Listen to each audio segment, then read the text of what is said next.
ನಮಸ್ತೆ ಸ್ನೇಹಿತರೆ, think easy official ಚಾನಲ್ಗೆ ಸ್ವಾಗತ. ಇವತ್ತು ನಾನು ಮಾಡ್ತಿರೋ ರೆಸಿಪಿ ಯಾವುದು ಅಂತ ಅಂದರೆ ಗೀ ರೈಸ್ ಮತ್ತು ಪನ್ನೀರ್ ಗ್ರೇವಿ, ಹೈದ್ರಾಬಾದಿ ಪನ್ನೀರ್ ಗ್ರೇವಿ ಅಂತನಾದರೂ ಹೇಳ್ಬೋದು.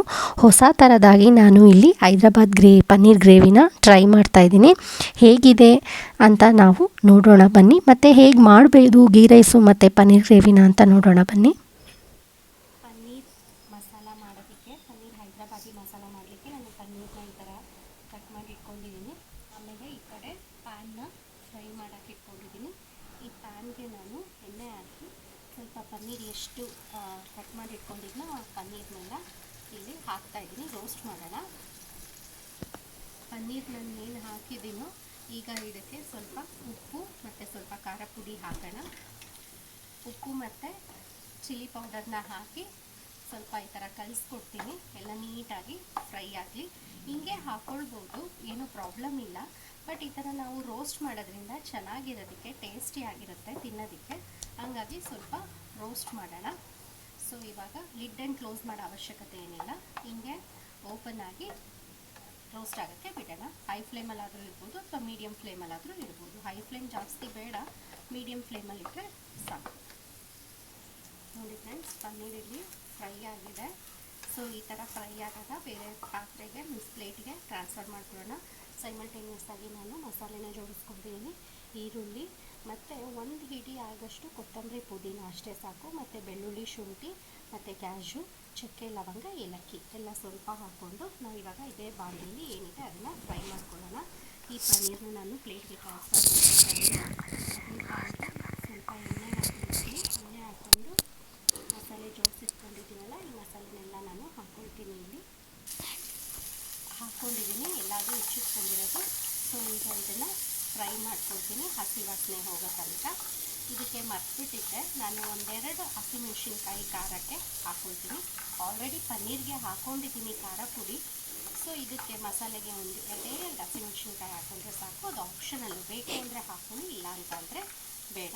ಯಾಕಂತಂದರೆ ನೆಕ್ಸ್ಟು ಪೆಪ್ಪರ್ ಪೌಡ್ರು ಕೂಡ ಹಾಕ್ಕೊಳ್ತೀನಿ. ಅದಕ್ಕೋಸ್ಕರ ಟೇಸ್ಟಿಗೆ ಹಸಿಮೆಣ್ಸಿನ್ಕಾಯಿ ಒಂದೆರಡು ಹಾಕ್ಕೊಳ್ಳಿ. ನಾನಿಲ್ಲಿ ಒಂದೆರಡು ಹಸಿಮೆಣ್ಸಿನ್ಕಾಯಿನ ಹಾಕ್ಕೊತೀನಿ. ಮಸಾಲೆ ಇಲ್ಲಿ ಫ್ರೈ ಆಗ್ತಾಯಿದೆ. ಇದ್ರ ಜೊತೆಗೆ ಇನ್ನೊಂದು ಮಸಾಲೆ ಕೂಡ ರೆಡಿ ಮಾಡ್ಕೊಳ್ಬೇಕು. ಯಾಕಂದರೆ ನಾವು ಮಾಡ್ತಾ ಇರೋದು ಹೈದ್ರಾಬಾದಿ ಪನ್ನೀರ್ ಮಸಾಲ ಅಲ್ವಾ. ಸೊ ನಾನಿಲ್ಲಿ ಕರ್ಡ್ ತೊಗೊಂಡಿದ್ದೀನಿ ಒಂದು ಬೌಲಲ್ಲಿ. ಈ ಕರ್ಡಿಗೆ ಸ್ವಲ್ಪ ನಾನು ಸಾಲ್ಟ್ ಹಾಕ್ತೀನಿ. ಕರ್ಡಿಗೆ ನಾನು ಸ್ವಲ್ಪ ಸಾಲ್ಟ್ ಹಾಕಿ, ಅರಿಶಿನ ಪೌಡ್ರ್ ಹಾಕಿ, ಆಮೇಲೆ ಕೊತ್ತಂಬರಿ ಬೀಜ ಪೌಡ್ರ್ ಹಾಕಿದ್ದೀನಿ ಸ್ವಲ್ಪ. ಆಮೇಲೆ ಸ್ವಲ್ಪ jeera powder, garam masala powder, pepper masala ಇದನ್ನೆಲ್ಲ ಹಾಕಿದ್ದೀನಿ. ನಾವು ಅದನ್ನು ಚೆನ್ನಾಗಿ ಬೀಟ್ ಮಾಡಬೇಕು. ನೋಡಿ ಇಲ್ಲಿ ಚೆನ್ನಾಗಿ ಬೀಟ್ ಮಾಡಿ ಈ ಮಸಾಲೆನ ನಾನು ರೆಡಿ ಮಾಡಿ ಇಟ್ಕೊಂಡಿದ್ದೀನಿ. ಇಲ್ಲಿ ನೀಟಾಗಿ ಫ್ರೈ ಆಗ್ತಾಯಿದೆ. ಈ ಫ್ರೈ ಆಗಿರೋದಕ್ಕೆ ಕೂಲಾಗಿ ಇಟ್ಕೊಳ್ಳೋಣ. ಆಮೇಲೆ ನೆಕ್ಸ್ಟು ಮಿಕ್ಸಿ ಜಾರ್ ಮಾಡ್ಕೊಳ್ಬೋದು. ಏನು ಮಸಾಲೆ ಫ್ರೈ ಮಾಡ್ತಿದ್ದು ಅದನ್ನು ಬೇರೆ ಪ್ಲೇಟಲ್ಲಿ ಹಾಕಿದ್ದೀನಿ. ಪನ್ನೀರ್ ಹಾಕಿಟ್ಟಿದ್ದೀನಲ್ಲ, ಅದೇ ಪ್ಲೇಟಲ್ಲಿ ಸೈಡಲ್ಲಿ ಸ್ಪ್ರೆಡ್ ಮಾಡಿ ಇಟ್ಟಿದ್ದೀನಿ. ಸೊ ಅದಾಗಲಿ ಸ್ವಲ್ಪ. ಇದೇ ಪ್ಯಾನ್ಗೆ ನಾವಿವಾಗ ಸ್ವಲ್ಪ ಎಣ್ಣೆ ಹಾಕ್ಕೊಳ್ಳೋಣ. ಪನ್ನೀರ್ ಗ್ರೇವಿ ನೋಡಿ ಈ ಥರ ಚೆನ್ನಾಗಿ ಕುದೀತಾ ಇದೆ. ಸೊ ಈ ಕುದಿಯೋ ಟೈಮಲ್ಲಿ ನಾನು ಏನು ಫ್ರೈ ಮಾಡಿ ಇಟ್ಕೊಂಡಿದ್ದ ಪನ್ನೀರು ಅದಕ್ಕೆ ನೀರೊಳಗೆ ಹಾಕ್ಕೊಳ್ಳೋಣ.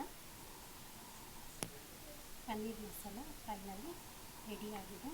ನಾವು ಈಗ ಗೀ ರೈಸ್ ಜೊತೆ ಈ ಪನ್ನೀರ್ ಮಸಾಲನ ತಿನ್ಬೋದು, ಅಥವಾ ಚಪಾತಿ ಜೊತೆ ತಿನ್ಬೋದು, ಪರಾಟ ಜೊತೆ ತಿನ್ಬೋದು. ಫೈನಲಿ ನಾನು ಸ್ವಲ್ಪ ಕೊತ್ತಂಬರಿ ಸೊಪ್ಪು ಮತ್ತು ಕಸ್ತೂರಿ ಮೆಥಿನ ಉದುರಿಸಿದ್ದೀನಿ. ಗೀ ರೈಸ್ ಮಾಡಲಿಕ್ಕೆ ಮೊದಲು ನಾನು ಕುಕ್ಕರ್ ಇಟ್ಕೊಂಡಿದ್ದೀನಿ. ಕುಕ್ಕರ್ಗೆ ಸ್ವಲ್ಪ ತುಪ್ಪ ಹಾಕ್ಕೊಂಡಿದ್ದೀನಿ. ತುಪ್ಪ ಎಲ್ಲ ಸ್ವಲ್ಪ ಇದಾಗ್ತಾಯಿದ್ದೀನಿ, ಕರೆಕ್ಟ್ ಇದ್ದಂಗೆ ಬೇ ಲೀಫು, ಚಕ್ಕೆ, ಲವಂಗ, ಏಲಕ್ಕಿನ ಹಾಕ್ಕೊಂಡೆ. ಅದ್ರ ಜೊತೆಗೆ ಈರುಳ್ಳಿನ ಹೆಚ್ಚಿಟ್ಕೊಂಡಿದ್ದೆ, ಅದನ್ನು ಕೂಡ ಹಾಕ್ಕೊಳ್ತೀನಿ. ಫ್ರೈ ಮಾಡೋಣ ಇವಾಗ ಲೈಟಾಗಿ. ಈರುಳ್ಳಿ ಫ್ರೈ ಆಗ್ತಾ ಇದ್ದಂಗೆ ಸ್ವಲ್ಪ ಬಟಾಣಿನ ಹಾಕ್ಕೊಳ್ಳೋಣ. ಜಾಸ್ತಿ ಬಟಾಣಿ ಹಾಕ್ಕೋಬಾರ್ದು, ಅಲ್ಲಲ್ಲೇ ಸಿಕ್ಕಂಗೆ ಲೈಟಾಗಿ ಬಟಾಣಿ ಹಾಕ್ಕೊಳ್ಬೇಕು. ಮತ್ತು ನಾನು ಈ ಕಡೆ ಮಸಾಲೆ ಕೂಡ ರೆಡಿ ಮಾಡಿ ಇಟ್ಕೊಂಡಿದ್ದೀನಿ. ಸ್ವಲ್ಪ ನೆನೆಸಿಟ್ಟಿರೋ ಗೋಡಂಬಿ, ಚಕ್ಕೆ, ಲವಂಗ, ಏಲಕ್ಕಿ, ಒಂದೆರಡು ಬಾದಾಮಿ ಹಾಕ್ಕೊಂಡಿದ್ದೀನಿ. ಆಮೇಲೆ ಈರುಳ್ಳಿ ಕೂಡ ಹಾಕ್ಕೊಂಡಿದ್ದೀನಿ. ಇದನ್ನೆಲ್ಲ ಚೆನ್ನಾಗಿ ಗ್ರೈಂಡ್ ಮಾಡಿಕೊಂಡು ಮಸಾಲೆಗೆ ಹಾಕ್ಕೊಳ್ಳೋಣ. ಫ್ರೈ ಮಾಡಲಿಕ್ಕೆ ಏನು ಮಸಾಲೆ ರುಬ್ಬಿಟ್ಕೊಂಡಿದ್ನೋ ಅದು ಇದಕ್ಕೆ ಹಾಕಿ ಹಸಿ ವಾಸನೆ ಹೋಗೋ ತನಕ ಸ್ವಲ್ಪ ಚೆನ್ನಾಗಿ ಫ್ರೈ ಮಾಡ್ಕೊಳ್ಳೋಣ. ಚೆನ್ನಾಗಿ ಫ್ರೈ ಆಗ್ತಾಯಿದೆ. ಸೊ ಇದಕ್ಕೆ ನಾನು ಜೀರಾ ರೈಸ್ನ ಹಾಕ್ಕೊಳ್ತಾ ಇದ್ದೀನಿ. 2 ಗ್ಲಾಸ್ ಜೀರಾ ರೈಸ್ಗೆ 4 ಗ್ಲಾಸು ಅಕ್ಕಿ ಹಾಕ್ಕೊಂಡು ಈಗ ವಿಷಲ್ ಹೊಡಿಸ್ಕೊಳ್ತೀನಿ. ಉದುರುದ್ರಾಗಿ ಬರುತ್ತೆ. ಸ್ವಲ್ಪ ಕೊತ್ತಂಬರಿ ಮತ್ತು ಪುದೀನಾನ ಉದುರಿಸ್ಬಿಟ್ಟು ಉಪ್ಪೆಲ್ಲ ಕರೆಕ್ಟಾಗಿದೆಯಾ ಅಂತ ನೋಡಿ ಲಿಡ್ಡನ್ನು ಕ್ಲೋಸ್ ಮಾಡಿ ಒಂದು ವಿಷಲ್ನ ಹೊಡಿಸ್ತೀನಿ. ಜೀರಾ ರೈಸ್ಗೆ ಜಾಸ್ತಿ ವಿಷಲ್ ಹೊಡಿಸೋದು ಬೇಡ. ಲಿಡ್ಡನ್ನು ಕ್ಲೋಸ್ ಮಾಡಿ ಇಟ್ಟಿದ್ದೀನಿ. ಇವಾಗ ಒಂದು ವಿಷಲ್ ಬರೋ ತನಕ ವೆಯ್ಟ್ ಮಾಡೋಣ. ಫೈನಲಿ ನಮ್ಮದು ಗೀ ರೈಸ್ ಮತ್ತು ಪನ್ನೀರ್ ಗ್ರೇವಿ ರೆಡಿಯಾಗಿದೆ. ಈಗ ನೋಡೋಣ ಹೇಗಿದೆ ಟೇಸ್ಟು ಅಂತ ಅಂದ್ಬಿಟ್ಟು. ಸೊ ಟೇಸ್ಟ್ ಬಂದು ಆ್ಯಾವ್ರೇಜ್ ಆಗಿದೆ, ಯಾಕಂತಂದರೆ ಇದು ಹೊಸ ಥರ ನಾನು ಟ್ರೈ ಮಾಡಿದ್ದು ಪನ್ನೀರ್ ಮಸಾಲ. ಸೊ ಆ್ಯಾವ್ರೇಜ್ ಆಗಿದೆ ಟೇಸ್ಟು, ಬಟ್ ಗೀ ರೈಸ್ ಮಾತ್ರ ತುಂಬ ಚೆನ್ನಾಗಿ ಬಂದಿದೆ. ಈ ಎರಡೂ ರೆಸಿಪಿ ನಿಮಗೆ ಇಷ್ಟ ಆದಲ್ಲಿ ನಮ್ಮ ಚಾನಲ್ನನ್ನು ಸಬ್ಸ್ಕ್ರೈಬ್ ಮಾಡಿ, ಶೇರ್ ಮಾಡಿ, ಲೈಕ್ ಮಾಡಿ, ಹಾಗೂ ಇದು ರೆಸಿಪಿ ಹೇಗಿದೆ ಅನ್ನೋದನ್ನು ಕಮೆಂಟ್ ಮಾಡೋದು ಮರಿಬೇಡಿ. Thank you.